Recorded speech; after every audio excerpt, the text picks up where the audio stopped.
মেতেছে সৈকত নগরী, কি বলবেন? আসলে আমরা বিষাদের মধ্যে থেকে একটু আনন্দ পাওয়ার চেষ্টা করছি।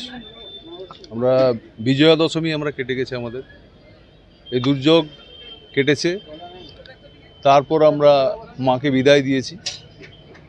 আমরা বর্তমানে এসেছি কোজাগরী লক্ষ্মী পূজায়। প্রত্যেক বছরের মতো আমরা এবছরও কোজাগরী লক্ষ্মী পূজা করব, সবাই মিলে আনন্দ করব।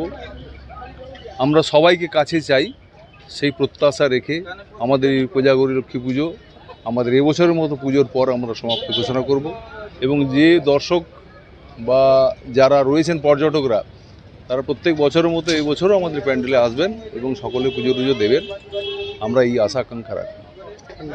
আমার নাম শীর্ষেন্দু বিকাশ কুণ্ডু, সভাপতি দীঘা দুর্গা ও লক্ষ্মী পুজো কমিটি। বলবেন? আমাদের দীঘা সার্বজনীন দুর্গা ও লক্ষ্মী পূজা কমিটির পক্ষ থেকে আমাদের কোজাগরী লক্ষ্মী পূজা হয় আর দুর্গা পূজা হয়। যেহেতু ব্যানারের নাম আছে দেখবেন আমাদের দীঘা সার্বজনীন দুর্গা এবং লক্ষ্মী পূজা।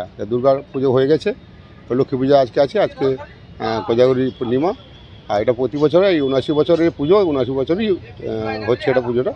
তো এখানে আমি সবাইকে আমন্ত্রণ জানাবো, সবাই আসুন। আমাদের খিচুড়ি ভোগের আয়োজন করা হয়েছে, থেকে আমরা খিচুড়ি খাবো এবং পুজো করতে খুব আনন্দ হয়েছে আমাদের। প্রত্যেক আপনারা দেখেছেন বিভিন্ন রকম প্রশাসন করা থেকে আরম্ভ করে বিভিন্ন অনুষ্ঠান আরম্ভ করা থেকে গাছ বিলি থেকে দুস্থলোকে কাপড় বিলি থেকে সবই আমরা করেছি। তো আজকে একটু শেষ অনুষ্ঠান আমাদের পূজা কমিটির সব সদস্য এসছে এখানে। সবাই আমরা মিলেমিশে আনন্দ করবো, কিছুটা রাত জাগবো, তারপর আমরা বাড়ি ফিরবো আর কি। পর্যটকরা কি বাড়তি আনন্দ? পর্যটকরা অনেক আসছেন, অনেকে পুজো দিতে আসবেন, সবাই জিজ্ঞেস করে গেছেন।